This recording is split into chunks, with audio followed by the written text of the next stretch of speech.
Bismillahirrohmanirrohim. Assalomu alaykum muslim birodarlar. Mana hozir video chiqaruvdim. Bir ayol to'g'risida. Mana bu pivo festivali to'g'risida nima kerak, gapirish kerak bo'lsa shuni gapiribdi.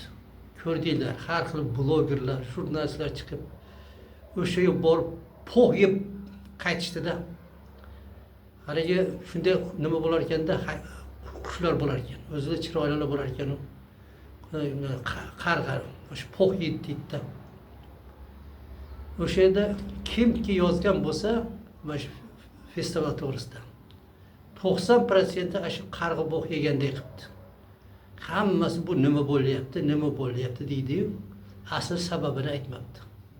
Men aytuvdim, lekin o'xshata olmadim. Mana shu ayol o'xshatib har qanday tushunmaga ham yetkazadigan qilib gapiribdi. Shu ayolni yuragiga qoyil. Shunaqa ayollar ko'paysin. Shunaqa onalardan xuddi o'sha onasidek nima deydi? Haqiqat uchun kurashadigan farzandlar tug'ilsin.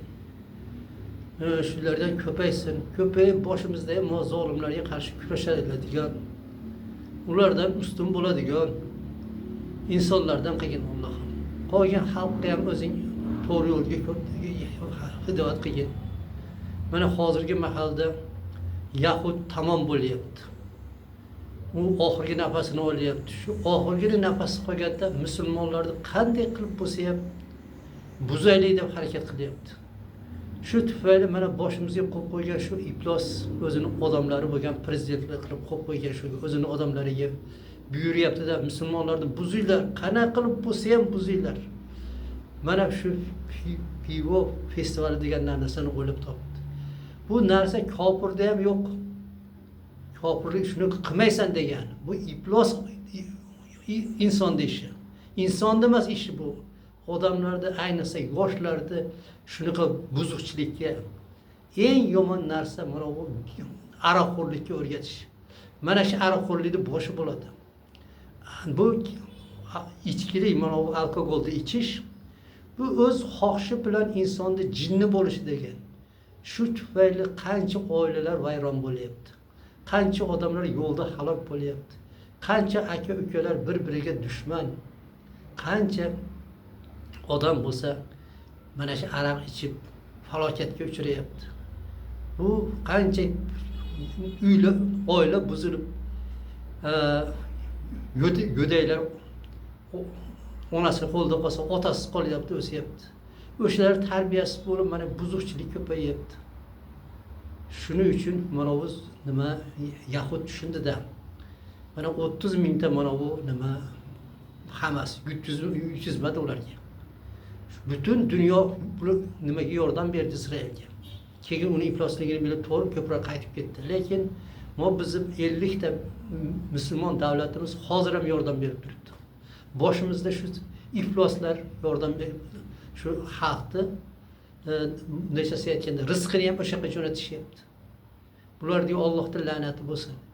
Endi shu ayolga duo qilaylik. Alloh shuni shu mushkullardan saqlasin. Mana hozir 2 rakat namoz o'qib, mana soat necha bo'pti? Soat 2 ga yaqinlashib qopti. Shunda men ham bir Allohdan so'rab 2 rakat tahajjud o'qidim. Shu bilan Allohga duo qildim. Shu ayolni Allohim o'zing yomonlarni yomonligidan saqlagin.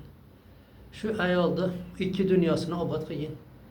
Farzandlarini o'ziga o'xshagan shijoatli qilgin Allohim. Ularning jasadlarini salomat, iymonlarini baquvvat qilgin. Zolimni zulmidan o'zing saqlagin Allohim. Shunaqa insonlarni tezroq ko'paytirgin. Tezroq mana bu bizga mana shu dinini to'g'ri tushunib, dining uchun jihad qiladiganlarni ko'paytirgin. Tezroq boshimizda shu tog'otlardan ustidan g'olib bo'lib, shu islom davlatini tikkalab, mana musulmonlarga shuncha zulm qilayotgan shu Yahudni dam qilib shu yerda tezroq o'sha Quddusda yana o'sha musulmonlarni Quddus nimada shu Quddusda yana musulmonlar erkin emin ibodat qilayotgan kunda tezroq keltirgin. Shu ayolda Allohim o'zing qo'lla Alloh. Bu ayol kishi ekan. Bu ifloslar ayol kishiga ayniqsa juda qattiq zulm qiladi. Mana u nimada Xitoyda ham shunaqa ko'p zulm qilishyapti. İflos mana shu Mirziyoyev o'sha bilan do'st. U ham shu musulmonlar shunaqa qilib azoblayapti. Lekin ayollarga ikki karra qimmat qiyin bo'lar ekanda. Allohim, jami mazlumlarga najot bergin. Jami mana bu zolim zulm qilaman deb turganlarga o'zing najot bergin. Shular qatori shu ayolni ham Alloh qo'llab tezroq ularni qo'li yetmaydigan joyga yetkazgin. O'sha yerda turib da'vat qilib elni o'g'atib yurishiga shu ayolga o'zing nasib qilgin. Amin. Allohu akbar.